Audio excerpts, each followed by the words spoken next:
Manajemen keragaman. Keragaman sendiri mempunyai arti perbedaan, sedangkan manajemen keragaman adalah tindakan organisasi yang bertujuan untuk membangun karyawan yang lebih besar dari latar belakang yang berbeda ke dalam struktur organisasi melalui kebijakan dan program khusus, di mana hal ini untuk membangun nilai positif pada semua anggota organisasi. Keragaman itu muncul ketika terdapat perbedaan antara satu anggota dengan anggota lainnya. Keragaman itu bisa saja keragaman ras, etnis, usia, gender, bahasa, agama, kelas sosial, pendidikan, dan yang lainnya.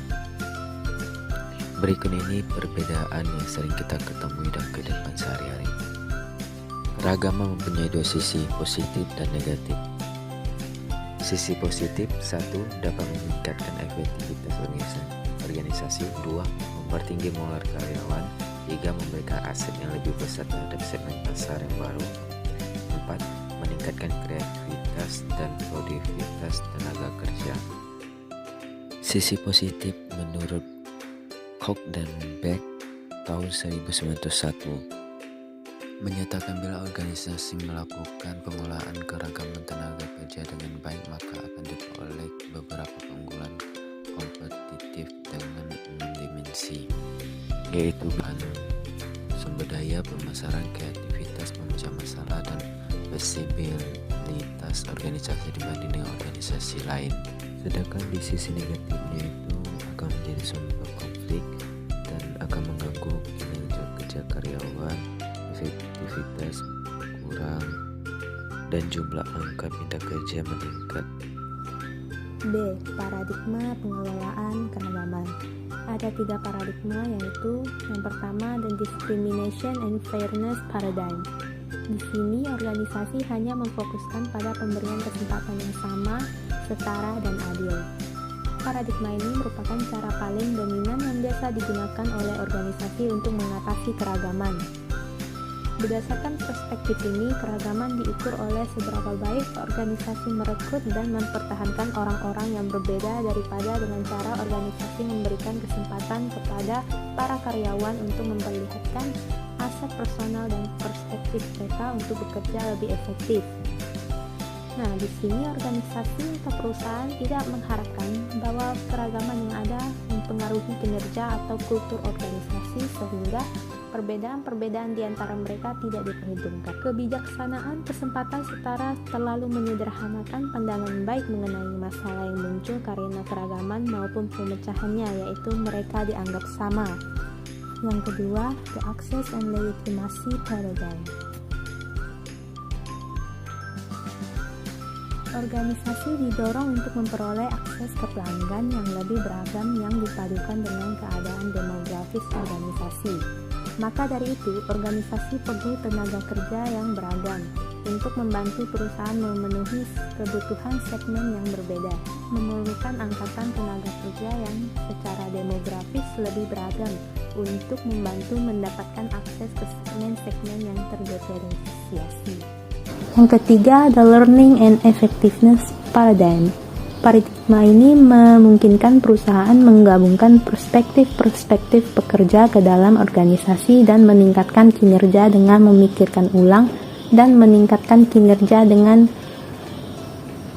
tugas-tugas primer dan mendefinisikan ulang pasar, produk, strategi, misi, praktik bisnis, dan bahkan kultur-kultur. Paradigma ini mengangkat tema integrasi, yaitu memberi kesempatan yang sama untuk bekerja di lingkungan organisasi, mengetahui dan menghargai perbedaan-perbedaan di antara karyawannya, dan melakukan pembelajaran untuk berkembang bersama. Secara ringkas, paradigma ini mencakup aspek-aspek dari kedua paradigma sebelumnya, tetapi lebih maju melebihi keduanya secara konkret, menghubungkan keragaman dengan pendekatan-pendekatan pada pekerjaan.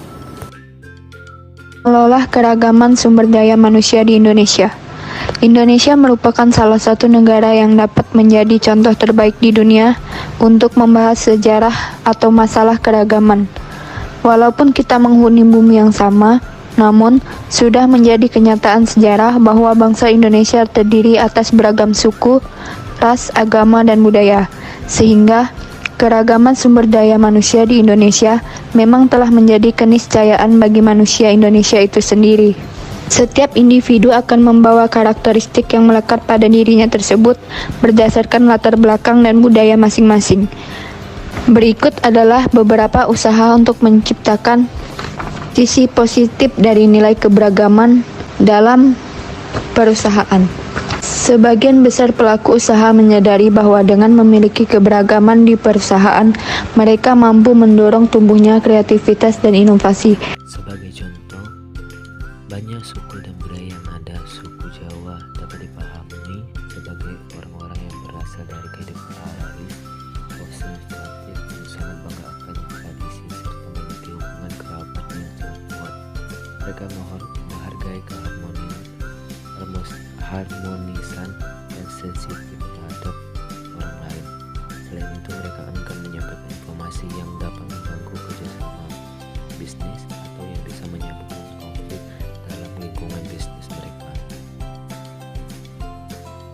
Apa yang harus dilakukan organisasi atau perusahaan untuk mengelola keragaman sumber daya manusia ini? Pendekatan individual.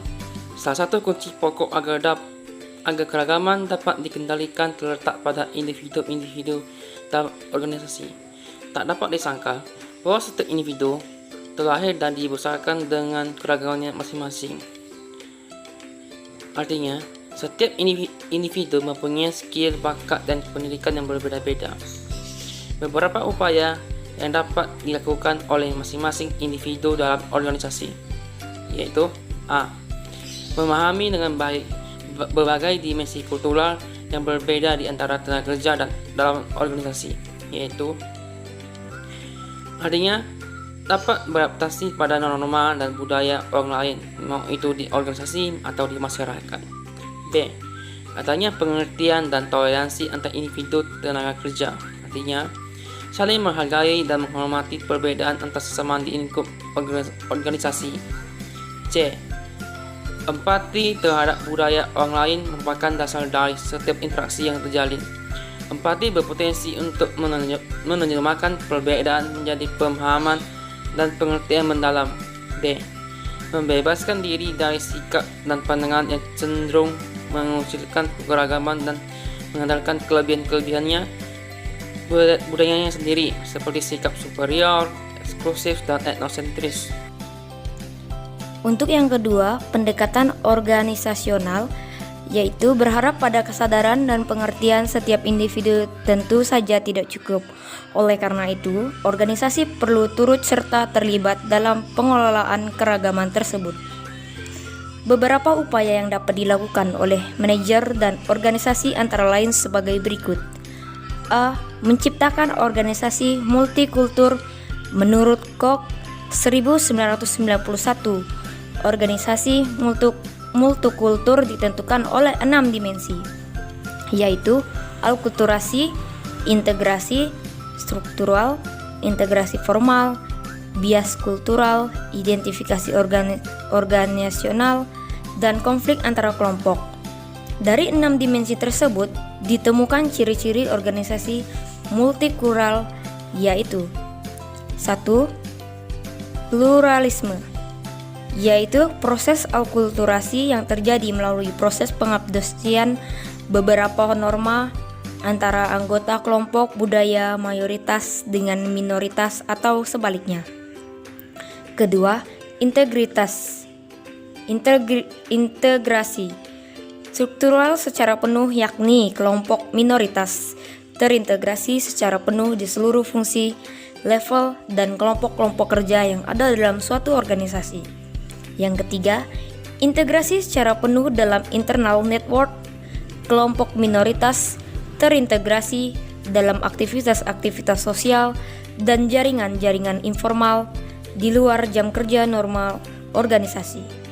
Yang keempat, tidak adanya prasangka dalam diskriminalisasi yang didasarkan perbedaan di antara anggota organisasi. Yang kelima, tidak ada perbedaan dalam identifikasi organisasional berdasarkan kelompok yang berintegritas kultural, yaitu adanya rasa ikut memiliki, kesetiaan, dan komitmen terhadap organisasi yang dimiliki seluruh anggota organisasi.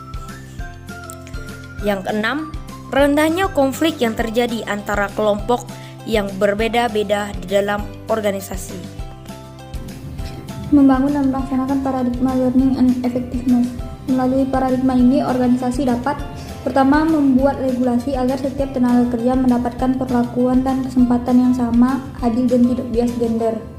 Bias gender merupakan suatu kondisi yang memihak dan merugikan salah satu gender sehingga menimbulkan diskriminasi gender.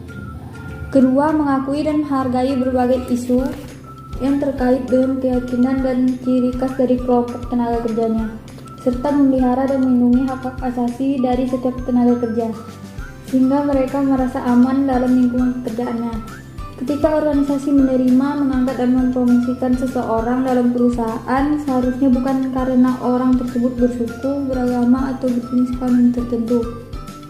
Ketiga, menginternalisasikan perbedaan antar tenaga kerja dalam organisasi, serta mendorong mereka mendiskusikan secara terbuka perbedaan tersebut sebagai kesempatan untuk belajar dan menghasilkan cross-cultural learning yang akan meningkatkan kerja kelompok dalam organisasi. Keempat, adanya komitmen yang kuat dari pemimpin organisasi untuk secara terus-menerus melakukan sosialisasi mengenai berbagai hal yang terkait dengan keragaman melalui kebijakan organisasi, memo, surat, pidato, berita, buletin organisasi, dan berbagai jenis pelatihan atau kegiatan yang akan mempertemukan keragaman-keragaman yang ada dalam format kerjasama yang produktif. Semua upaya di atas ditujukan untuk meningkatkan produktivitas organisasi. Kendati terdapat banyak keragaman tenaga kerja, bagi bangsa Indonesia, manajemen keragaman itu dimungkinkan karena adanya semangat Bhinneka Tunggal Ika, yakni meski ada identitas yang berbeda-beda, tetapi pada hakikatnya adalah satu kesatuan, yaitu kesatuan bangsa Indonesia. Tugas mengelola keragaman bukan dengan menyeragamkan yang beragam, tetapi menyatukan visi dari kekuatan yang beragam.